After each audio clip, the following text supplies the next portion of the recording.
Bonjour, alors bienvenue dans ce nouvel épisode de Savoir tenir compagnie. Aujourd'hui, je reçois Geneviève Beaulieu, qui est copropriétaire de l'entreprise Nuda Sunless, entreprise québécoise d'ici. Donc, on va parler vraiment du succès de l'entreprise, mais par où ça a commencé? Donc, Geneviève nous amène un petit peu à travers l'histoire de l'entreprise, du début à son expansion. Donc, en 8 ans et demi, il y a eu une très belle croissance. Comment on passe d'une petite à grande entreprise? Comment on jongle avec un duo d'affaires au quotidien? Elle va nous parler aussi de sa belle collaboration justement avec la cofondatrice Maë et le temps vraiment d'un 30 minutes. Et je vous le dis, si jamais vous voulez autant découvrir les produits, vous inspirer de leur stratégie numérique qui est vraiment très, très impressionnante, allez voir ce que les filles font parce qu'il y a beaucoup de travail, beaucoup de stratégie derrière ça. Et donc, si ça vous dit, je vous encourage à partager cet épisode et autrement, je vous souhaite une très belle écoute.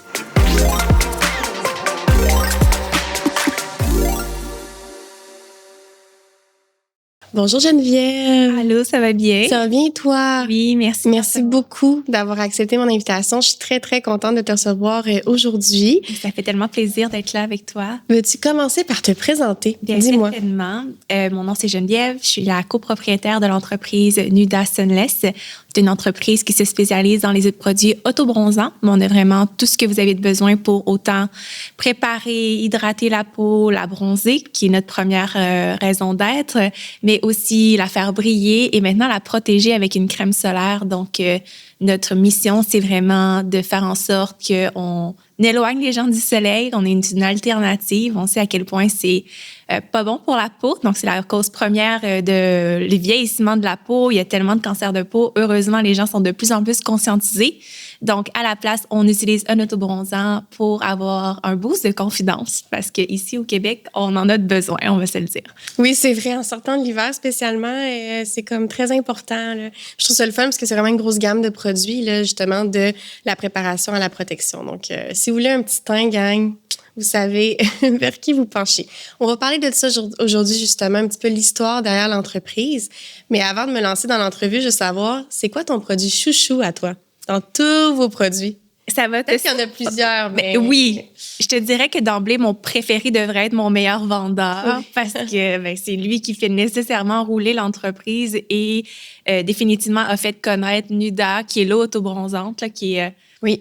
Tout le monde le connaît. Ouais, donc, c'est une eau transparente qu'on vient appliquer au niveau du visage après notre routine de soir. Puis, le DHA va réagir avec les acides aminés de la peau, va vous bronzer. Il n'y a juste pas de raison de ne pas l'utiliser.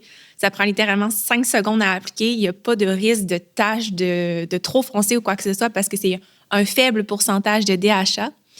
Mais la grande surprise, c'est que mon produit préféré, c'est notre crème solaire. Ah oui? Ouais. Okay, raconte-moi. La crème solaire, ça a toujours été quelque chose qu'on a voulu développer, puis ça a vraiment pris du temps. Premièrement, c'est très, très coûteux, développer sa propre formule de crème solaire. Et c'est très compliqué parce que c'est régi. Donc, à toutes les fois que tu fais une production, il faut que tu fasses des tests. Donc, le coût d'une production de crème solaire est vraiment très élevé. Peut-être pas pour une grande entreprise comme L'Oréal qui en produit peut-être 100 000, 500 000 à la fois. Mais pour une entreprise comme nous, ça a vraiment été un défi. Puis, non seulement la formule, elle est incroyable. Elle est une crème SPF minérale 30 de protection. Et l'application, elle est géniale. Elle laisse vraiment une peau dewy, là, donc vraiment repulpée. Laisse la peau vraiment lumineuse. Puis, pour les filles, c'est le fun parce que c'est une excellente base de maquillage. Et en plus de ça, une crème solaire minérale, c'est super difficile d'avoir une liquidité, quelque chose de très, très malléable, sans mettre des filtres chimiques à l'intérieur. Et on a réussi. Et en top of it, qu'est-ce qui est encore plus génial de la crème solaire, c'est que peu importe le type de peau que tu as, donc une intensité de 1 à 6, donc elle convient sur tous les types de peau en tant que telle au niveau de l'intensité sans laisser un filtre blanc, chose qui est vraiment... Le filtre blanc des crèmes minérales. Là. On a l'air, là, moi je me rappelle quand j'étais jeune, là, oh my God, des photos de moi, je suis blanche. Donc c'est vraiment une belle réussite et elle est faite au Québec. Donc comme ça. On vient tout checker les coches de comme réussite d'une belle formule qui performe bien et qui protège surtout. Définitivement. Je comprends pourquoi c'est ton produit préféré. Puis aussi pour, justement, l'eau bronzante. Moi, j'adore. J'adore, ça sent bon en plus. Donc, je recommande. Yeah. Et dis-moi, comment est née l'idée derrière, justement, Nuda? Ça sort d'où? Ça part d'où? Est-ce que tu as toujours eu un intérêt fort pour le monde, justement, des produits de beauté? Oui, en fait, premièrement, moi, j'ai fait mon parcours à l'université, en finance. Ma lignée, c'était d'être conseillère financière, de gérer des portefeuilles. Je suis vraiment... J'adore tout ce qui est data, performance. Mais quand j'ai sorti de mon bac et que j'ai continué chez Desjardins parce que je travaillais là pendant mon bac, le salaire qu'ils m'offraient et tout ça était vraiment pas... à mon avis, qu'est-ce que j'avais espéré, mais aussi on a saisi une opportunité. Dans le fond, la réalité en arrière de Nuda, c'est qu'on avait un événement très important et on s'est fait faire un spray tan. Donc, on a fait venir quelqu'un de Montréal à Québec pour avoir un spray tan. Puis, Maë et moi, Maë qui est ma meilleure amie, la cofondatrice, on a toujours été des utilisatrices d'autobronzant. Comme si je regarde mes photos au secondaire, il y en a des bons, il y a moins bons. Mais juste parce que moi, je suis excessivement pâle, probablement qu'actuellement, avec l'éclairage ici, je suis très pâle versus toi, mais comme tu peux pas imaginer comment je peux être plus pâle sans autobronzant au final. Puis ça a toujours été quelque chose qui a procuré chez moi comme un boost de confiance parce que tu peux porter du rose, tu peux porter du jaune, puis ça donne juste... t'as l'air plus vivante au final. Donc, c'est toujours quelque chose que j'ai utilisé. Puis quand on a eu cet événement-là, on voulait vraiment le parfait teint et non le faire nous-mêmes. Puis la personne est venue de Montréal. Puis on était comme, OK, on a besoin de ça dans nos vies à tous les jours. Oui, pourquoi on n'a pas ça à Québec? Genre, pourquoi? Qu'est-ce qui se passe? Puis dans le fond, on s'est équipés. On a loué une salle dans un salon d'esthétique. Puis on arrivait à booker des gens aux 15 minutes. C'est back à back, sans être connu, en utilisant des produits quelconques. Puis on était comme, OK, premièrement, c'est très lucratif pour une artiste parce que ça prend 15 minutes à faire l'application. Et aussi le fait que, c'est le fun parce que tu donnes, tu sais, comme les gens sont contents, sont heureux. Il n'y a rien de plus beau que vendre un produit qui rend les gens heureux. Ouais. C'est comme vendre de la crème glacée, si tu veux, OK? C'est vrai. Donc, c'est vraiment comme ça qu'on a saisi, OK, il y a une opportunité, mais moi, Maë, bien que j'aurais probablement été plus riche rapidement en étant spray tan artiste que de lancer l'entreprise qui est rendue d'une envergure assez grande maintenant. Mais on avait de très grandes ambitions. Donc, on a parti l'entreprise avec 10 000 puis, on a lancé notre brand. Donc, en 6 mois, on a tout fait, que ce soit la formulation, le packaging, tout ce qui est administratif de l'entreprise. Et on a fait notre lancement. Et depuis ce moment-là, il y a maintenant 8 ans et demi, l'entreprise performe et grossit à 30 % annuellement. Wow, donc, félicitations. Ouais, c'est vraiment le fun. Je suis vraiment contente. C'est vraiment une belle histoire. Puis justement, c'est quoi le premier produit que vous avez lancé? Oui, en fait, on a commencé l'entreprise avec un produit qui était réservé aux professionnels. Donc, avant le lancement de Nuda, on a contacté tous les salons d'esthétique du Québec. Wow. Puis on s'est fait dire non par travail. tout le monde. Absolument tout le monde. Parce que le modèle d'affaires n'était pas très facile à comprendre. Sauf une personne qui a fait confiance. Puis cette personne-là, encore aujourd'hui, après 8 ans et demi, performe très, très bien, à Québec d'ailleurs. Donc, on a fait notre lancement. Puis, tu sais, notre entreprise n'a jamais eu l'air d'une start-up. Je pense que c'est un risque qu'on a pris parce que ça prenait définitivement des sous à mettre des places que d'autres entreprises n'auraient pas pris le risque, dont faire des photoshoots avec un mannequin professionnel, commander des bouteilles imprimées de la Chine qui arrivent dans un 43 pieds devant ta maison. Tu sais, des choses comme ça que les gens n'auraient pas fait le risque. Mais le fait qu'on n'a jamais eu l'air d'une start-up, mais toujours d'une entreprise qui était peut-être rachetée de l'extérieur et maintenant incorporée au Canada, a donné de la crédibilité à l'entreprise. Puis ça l'a fait en sorte qu'après notre lancement, on n'a jamais eu à faire de la prospection. Wow. Ouais. Ça en dit beaucoup. Puis justement, je trouve ça génial parce que tu nous dis justement, on a fait on a écrit à tout le monde, on s'est essayé. Je trouve déjà là, c'est vraiment une belle histoire. Puis là, vous aviez un besoin personnel au départ de dire, il y a un manque ici à Québec, clairement. Puis qu'est-ce qui vous a vraiment convaincu de vous lancer dans un marché qui était déjà peut-être compétitif, du moins beaucoup aux États-Unis, peut-être plus dans le coin de Montréal, puis de dire, on se lance, on le fait? Bien, c'est sûr que justement, tu viens bien marquer le point que la compétition était surtout au niveau du consommateur final qui achète un autobronzant dans une pharmacie, au Sephora ou en ligne ou peu importe. Donc, les gens avaient déjà accès à un autobronzant. La différence avec Nuda, c'est qu'on présentait un volet et une expérience professionnelle. Donc, on a vraiment créé une expérience professionnelle, un protocole que les gens devaient suivre. Donc, que tu ailles à Mascouche, que tu ailles à Terrebonne ou whatever, on avait toute la même expérience. Puis, je pense que le fait que on a généré la demande avec notre Instagram, qui était facile dans le temps lancé. Pas facile, mais comme, c'est pas qu'est-ce que c'est aujourd'hui. De créer la demande auprès du consommateur final, qui, eux, a cogné aux portes ou appelé leur esthéticienne. Je pense pas qu'ils ont cogné aux portes, en fait, pour demander à ce qu'il y ait Nuda. Puis ça a juste généré énormément de demandes auprès des professionnels pour rentrer Nuda. Donc, c'est sûr qu'aujourd'hui, il y a beaucoup de modes dans l'esthétique, je te dirais. On a eu le Slim Wave, on a eu les extensions de cils, on a eu le Spray Tan. C'est un produit qui est plus niche. Donc, tu sais, à Québec, on en avait peut-être 5 qui en faisaient. Maintenant, on en a peut-être 2 qui en font. Mais en tant que tel, au niveau de l'étendue qu'on a pris sur le marché, autant canadien et américain, le volet professionnel aujourd'hui représente quand même 35% de la business de l'entreprise. Puis l'objectif, c'est vraiment de faire en sorte qu'il y ait une cohérence, mais aussi, je sais pas comment le dire en français, mais un cross-selling entre les marques. Donc, que quand tu vas faire un spray tan, ben la spray tan artiste va te recommander d'utiliser la face tan pour perdurer ton résultat au niveau du visage, parce qu'on utilise maintenant du rétinol au niveau du visage qui fait un exfoliant, donc, etc., etc. Donc, ça a vraiment parti du volet professionnel. Puis, 3 ans après, avant la COVID, on a lancé de manière très chanceuse d'avoir travaillé là-dessus notre retail, qui a juste explosé depuis ce moment-là. Wow, c'est génial. C'est vraiment...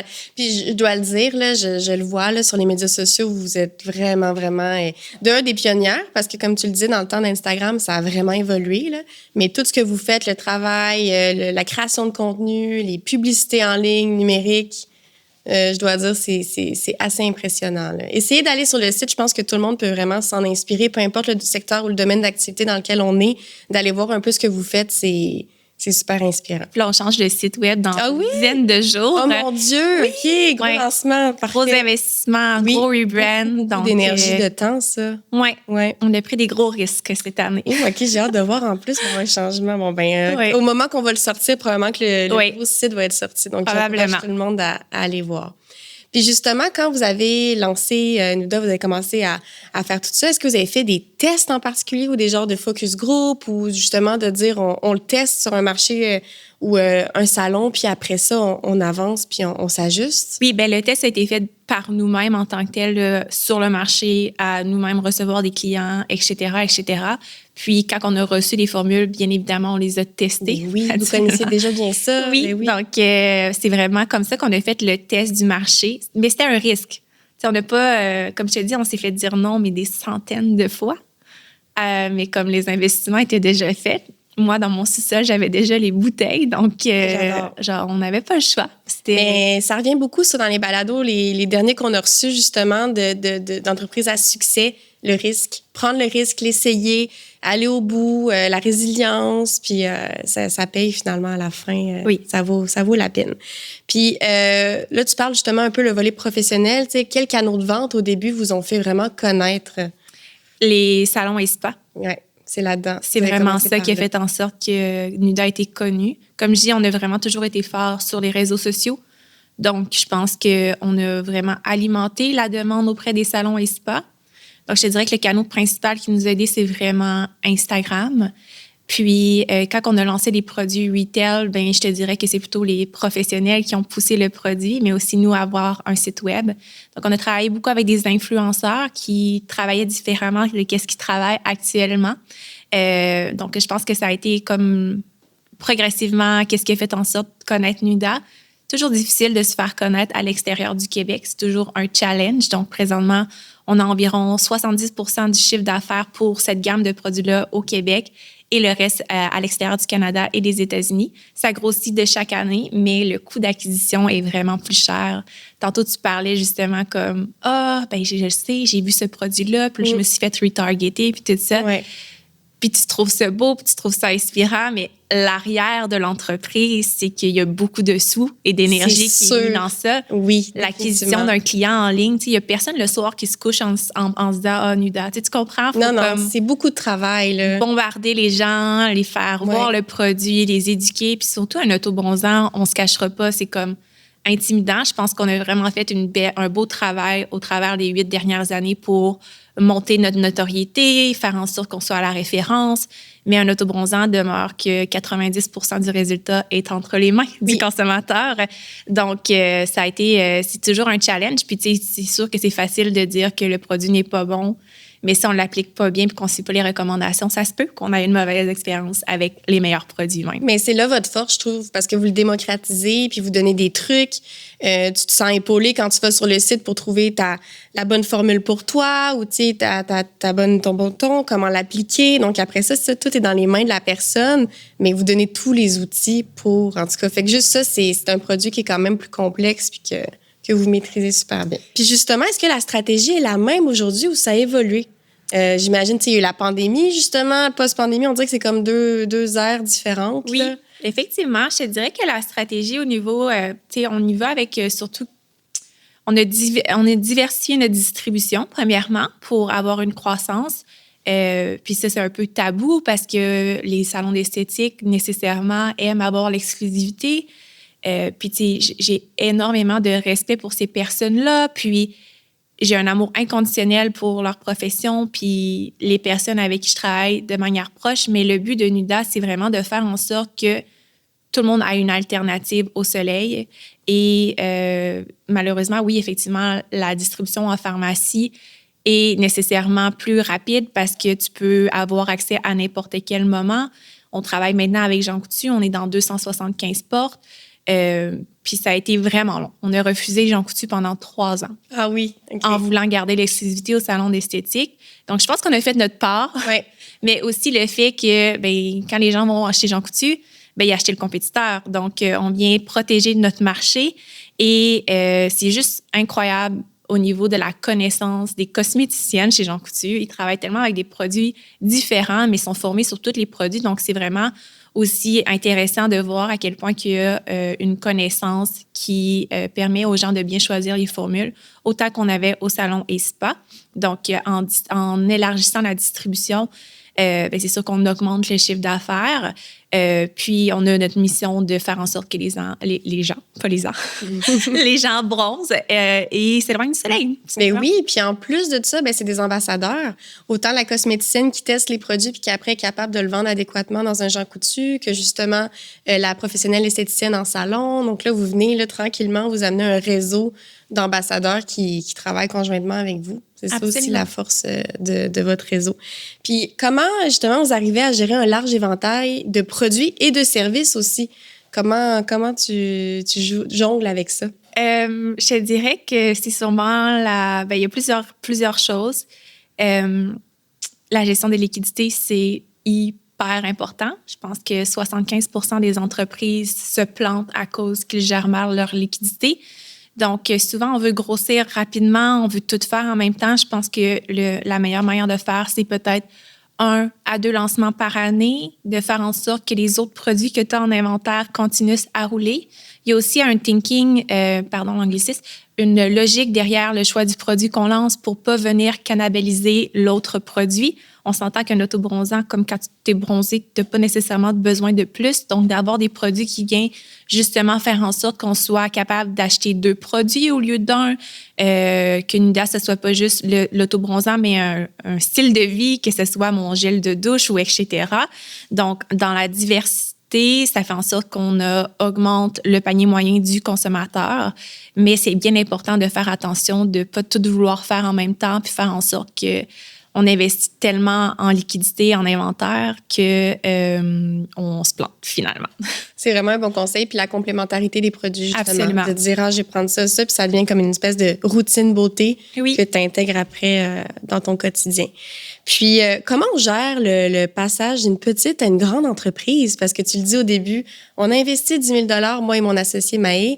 On a lancé ça. Puis maintenant, 8 ans et demi après, tu disais tantôt, où est-ce que vous êtes rendu une grande entreprise? Comment on gère cette espèce de croissance, là, année après année?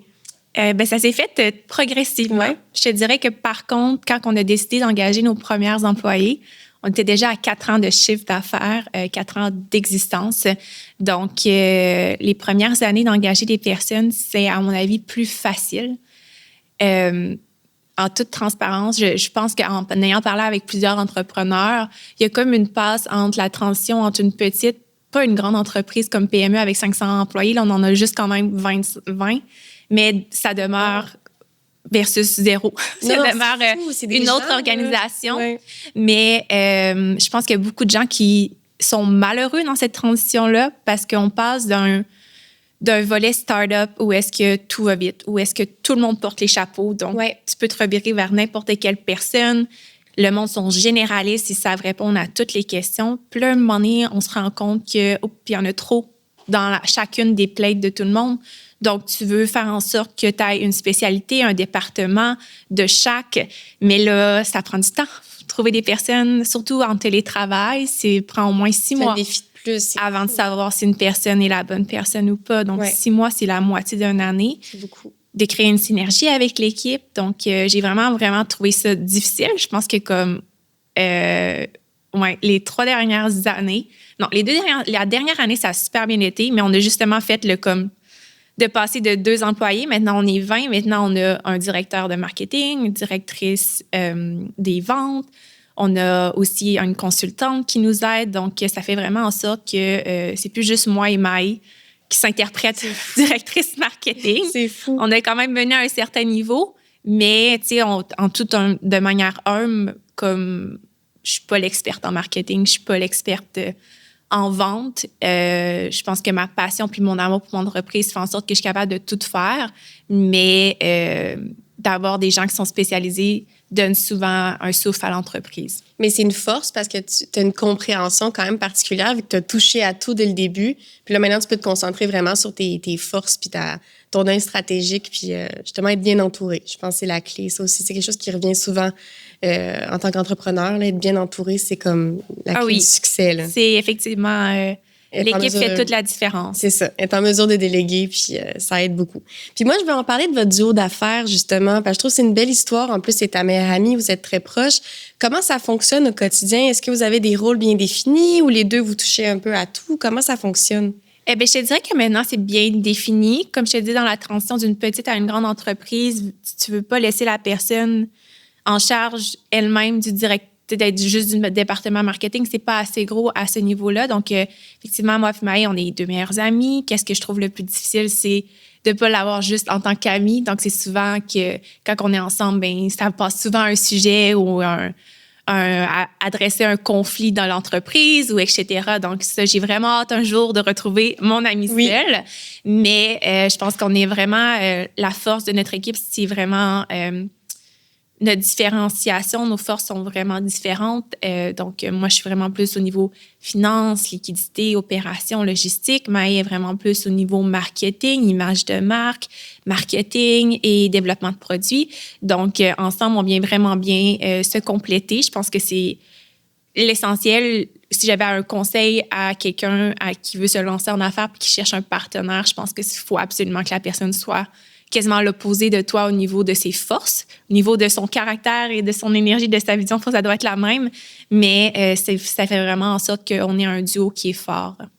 Bien justement, on arrive déjà à la fin. Là, on dirait que j'ai encore plein de questions, mais je veux tes conseils sur quelqu'un peut-être qui nous écoute, qui veut se lancer en affaires ou qui a peut-être quelqu'un dans sa mire pour justement se lancer en entreprise. Tes conseils pour un duo d'affaires qui fonctionne bien.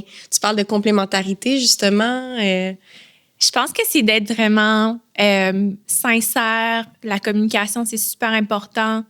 De aussi voir c'est quoi l'objectif à court, moyen terme et long terme de la personne. Si une personne veut rester dans l'entreprise puis la léguer à sa fille ou à son fils ou quoi que ce soit versus une personne qui voit ça comme un projet de 5 ans et la vente, il faut que vous ayez la même vision parce que ça doit être difficile, je pense, de racheter l'entreprise à une personne. Donc, d'avoir la même vision, les mêmes objectifs, d'avoir une personne qui est complémentaire à vos forces.